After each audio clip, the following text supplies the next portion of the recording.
Thanks, everybody, for being here at Supercars Today TV, Part 2, with our special guest, Jack Wallace, and I'm your host, Kevin Schwarzy. Jack, pleasure. Thank you for having me. We just got done talking to Jack's former partner, Terry Shirley. His wife, Susie, was here. We were hoping we'd see Bridget Shirley. A lot of you remember her as Miss ARCA in the mid-'90s, but we're here in southeastern Indiana here. Salem's right down the road. We're in Seymour here at Sean's house, Sean LeMaster's house, and appreciate it. In the Moaning Brothers old shop, surrounded by just amazing, race history and nostalgia and pictures and trophies, and just looking around here, just going, wow. And Jack keeps saying he doesn't remember any of this, but he's doing pretty good so far. And we had a little bit of bench racing there with Terry. We will definitely have him on the show sometime here. Just, I don't know what way you want to put it, but we'll cycle through. But we've, felt we'd have Jack on here now and go through some of his stuff. But excuse me, see, it jumped off of you and onto me. It transferred. Yeah, transferred over. But I think the last thing we were talking about was we got up to your and Terry and Frank's partnership, and I know you had that Delaware race in '91 that you started and Frank finished. Yes. And you're listed as fourth, but in your mind, what was it like to think? I presume at the time you thought, this is it. I'm not driving anymore. And I know it was a part-time thing, but you obviously like racing. But what did that do in your mind to go, I think I'm done driving? Well, I don't know that I thought I was done, but I knew I was on my way out. When you just try to do your best and you're not getting the job done, after all, if you're a racer, the point is to win the race. And when you got somebody like Frank coming up and you see the talent, you just think, well, maybe it is time to back out of this. and it never really bothered me when I actually quit driving. It's just evolution of the deal. Some guys can race a long time, and I think I spent all the money I could afford to spend, and a lot of it, I run a sign company in Louisville, and a lot of it I just didn't have time, and just had a volunteer crew, 2 guys mainly, and we just couldn't seem to get the car ready when we needed to. So you just turn it over to Terry and Frank. Well, now, when you guys showed up at the track, I mean, like you say, you had a guy or two, trying to get the car ready. Well, with Terry and Frank now, and yourself, TSR/Wallace Racing, you guys went from that to, you guys are winning best appearing crew just about every race, and everybody was dressed exactly the same. You guys were synchronized on pit stops. I mean, you guys were running a professional operation.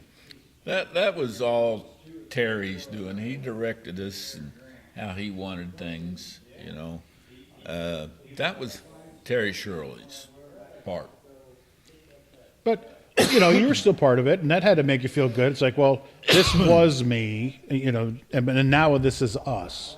And so, like you say, racing evolves, and it really evolved into a championship contending team. Oh yeah, those guys were hard workers. They had the manpower to maintain the car. As racers know, you have to work on it every day, right, and night, and they just could get the job done. I mean, they party hard, but they work hard. Oh, and yes, when you saw them on pit road, you see them the night before, and you thought, wow, is that going to happen tomorrow?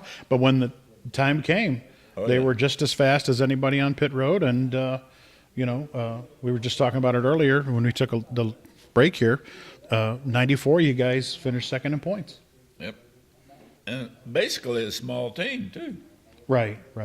And that was probably an era where you could do that, too, because we're, this is a pole barn, but it's it's not that much bigger than a garage, and you can't do that anymore and win the title. Oh, no. We were in ARCA at a good time for a small operation. I remember going to Flat Rock one time before Terry and Frank and I got hooked up, and I went by myself. And by the time the feature rolled around, I was exhausted from working on the car. I mean, I have to drive now? Then I had to drive home. And then had to drive home. Right. But when your driving ended, did you plan on staying as a sign painter and a decal guy? I mean, Oh yes, that got me there. So yeah, I'm still doing it. And still doing it today. But I guess it was kind of a win-win because, you're doing guys signs and cars and decals, but you're also a co-owner, and so you're at the track, and you at least make a few bucks while you're there. You're hopefully not gonna go home empty-handed on your own end, but you're still there as a car owner And advisor, I would say. I had lots of years of background, so Terry and Frank would ask me about this, and if I didn't have an answer, I knew somebody at the track that would, and I'd steer them to them. Well, and you look back on Frank, and Frank has been very, complimentary, and he doesn't forget. And he's told me many times that people that have, helped him drive, like example, Bobby Bowser and yourself, and Frank hasn't forgot. Anytime I've ever talked to him, I would also think that was the reason why you put him behind the wheel, because he would have and he was good with sponsors and fans, and Yes. always signing autographs, and talking to the kids and bringing the kids down and things like that. Yes, Frank was just an average guy with a lot of talent, but he could talk to the sponsors and great with interviews on TV. I guess he knew what to say or maybe what not to say. Very true. But sure, anybody can look back and go, we knew he was going to be the, all-time runner in ARCA history, probably the greatest ARCA driver ever. I mean, I didn't know that, but I knew he had the potential. And that's all you can do is give him the opportunity to show his hand.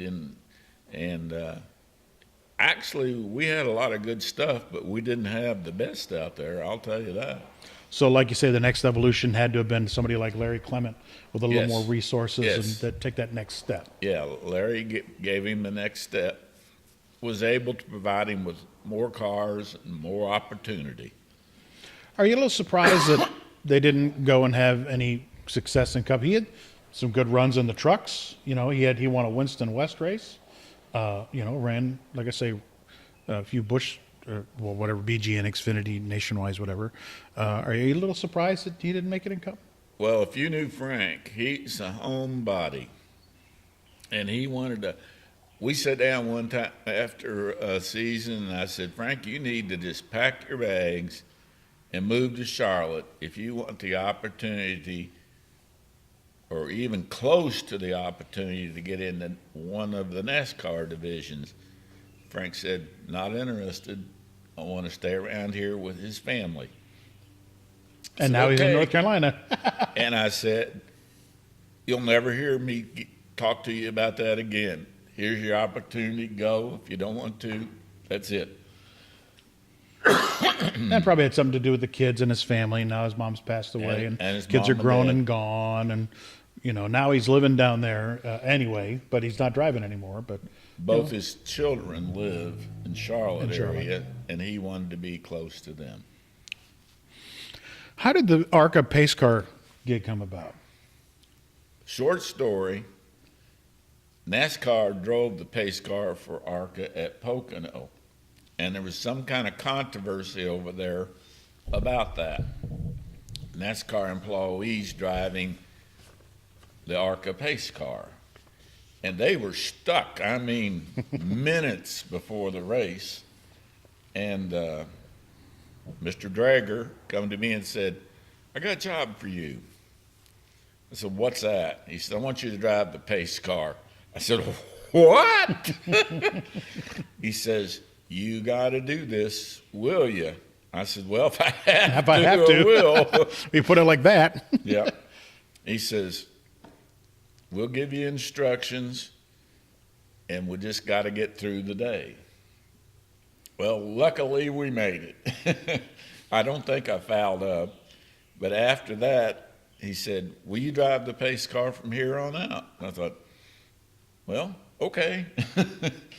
And I started driving the pace car, and I really enjoyed that. Being an ex-driver, I still was on the track. I was still going fast. You were leading. And I led more laps than most of them. And the irony is I don't think you'd ever ran Pocono, had you, before? Yes, You 3 had- races. Okay. Matter of fact, I think I got 3 top 10 finishes there. Okay. And to go from... A ninth, and a 10th. That's the way it was. And I thought you said couldn't remember, but pretty good. Yeah. Not bad. Not all brain cells are dead yet. You're watching Supercars Today TV. Here with our special guest, Jack Wallace. I'm your host, Kevin Schwarzy. You're watching part 2 of our segment with Jack. And if you wouldn't mind, go and like or share this interview or our page. Click the like button on Facebook or hit the subscribe button on YouTube. And, that way others can see it and say, boy, I wonder what Jack Wallace is doing. Well, here's your answer. And, we're happy to have him on because, like I say, I would say Jack was one of my mentors as I was coming up. Any question I had, I wanted to stay in the loop as a reporter at the time in the early 90s. You get a lot of people that are your friends, supposedly, but Jack would always be honest, and Jack would always let me know things. I had a couple other people did that.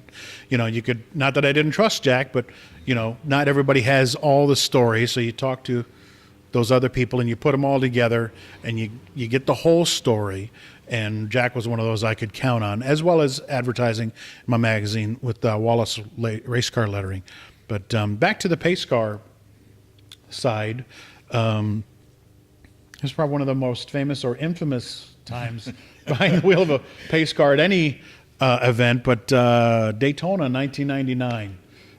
It's got thousands of hits on YouTube because I don't know if you've seen it, but the footage of the accident with you in the pace car and Joe Cooksey. Maybe you can talk about that a little bit. Well, the caution flew, and the race director says, come on out, Jack. And I tried to catch the leader of the race, which wouldn't slow down. And it was going for his first win at the time, by the way. And I couldn't catch him. So finally they said, well, if we can't catch him and he won't slow down, just stop. I thought, uh-oh. I already knew this was going to be a disaster. And by the time I got the car stopped, I said, I'm going down near the apron. I'm less likely to be in trouble. They said they were going to have the leader come around and catch me. Mr. Cooksey was following another car. I don't remember whose car that was. Okay. But that guy checked up, and Joe tried to stop and realized he couldn't, so he cut to the left really hard, and there I sat. There you were. And I would say, I called Joe the next day. He felt terrible about it. And I said, Joe, it's not your fault. It's just one of those things that happened. It's nobody's fault. It's like a racing accident. I wasn't really hurt real bad. They took me to the hospital, checked me out. And it's a funny story. When I got there, the doctor said, I just watched you on TV. You ought to be dead.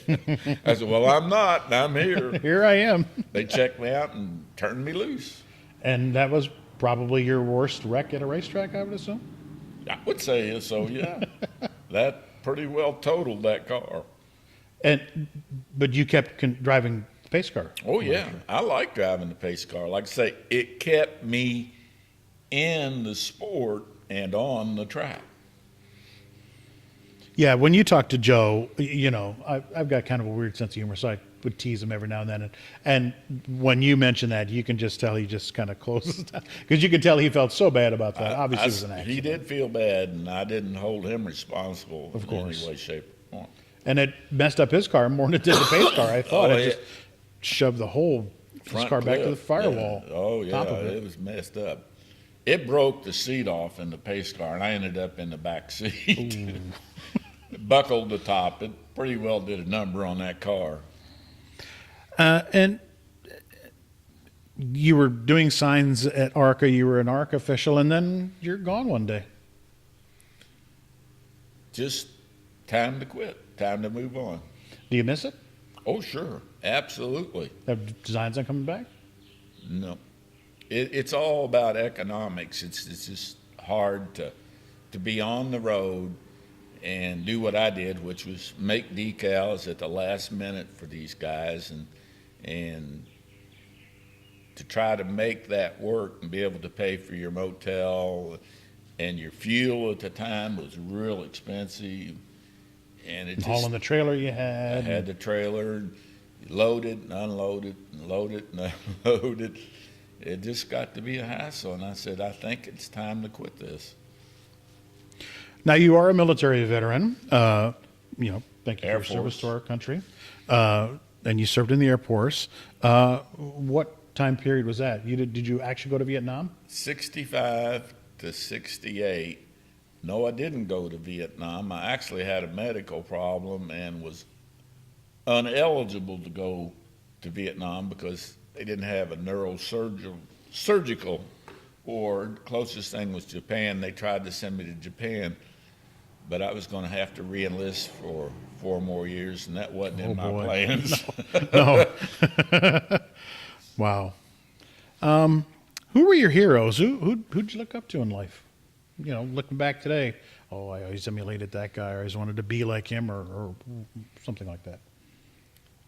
Well, there was a lot of NASCAR stars from our area, and I like right from the time I was like 16 years old. I was nuts about car racing, and I looked up to most of those guys. I said, I don't know if I'll ever be great, or I know it won't be great, but I'd like to try my hand at it. So, there was a few people, but generally in the general population, I never really had a hero or somebody I'd want to follow after. Any regrets? Anything you'd like to do over? Some people are adamant. Nope, everything I did, I'm happy I did it. Others like, anything you go back on? I'm happy I did what I do know this. An old timer told me one time there's a time for a tricycle, bicycle, and a race car, and you can't switch that around. When it's time for the race car, I left out the wheelchair in there. When you're old enough to be in a wheelchair, you can't race a car, so you got to do it when you're younger. And the opportunity's there. And for the opportunity in there, you got to make the opportunity. And you have had some surgeries in recently. How are you feeling? Well, I'm still here. I had spinal stenosis, and I had that worked on, and that was successful. But as any 74-year-old guy knows, things just aren't great in the health department. You just have to try to take care of yourself. And keep going, maybe find more answers and dealing with the VA. Can be a challenge at times, I'm sure. Yeah, but, I used the VA, and I used some private outside doctors too. Well, I guess my last question for you on this segment of Supercars Today TV, and if you'd like to get a hold of us to, if you enjoy what you're seeing here, you can email us at scttv91@gmail.com. But I guess my last question is, any last thoughts? Anything you'd like to add that we didn't cover in the interview? No, I'm pretty satisfied with every way things have gone. So, no, just everybody be careful. So we appreciate you tuning in. We're going to come back for segment 3, and that's the show and tell segment of the show. And here comes our producer, Sean. He's here just in time to be able to turn the camera off. This is terrific. He handles some of our editing and things like that. But we're going to come back for segment 3, the show and tell segment, or as Bobby Bowser calls it, show and maybe don't tell. But I guess Jack can tell when he sees the pictures. But we'll come back with that. And we hope you tune back in, and we appreciate you watching this segment.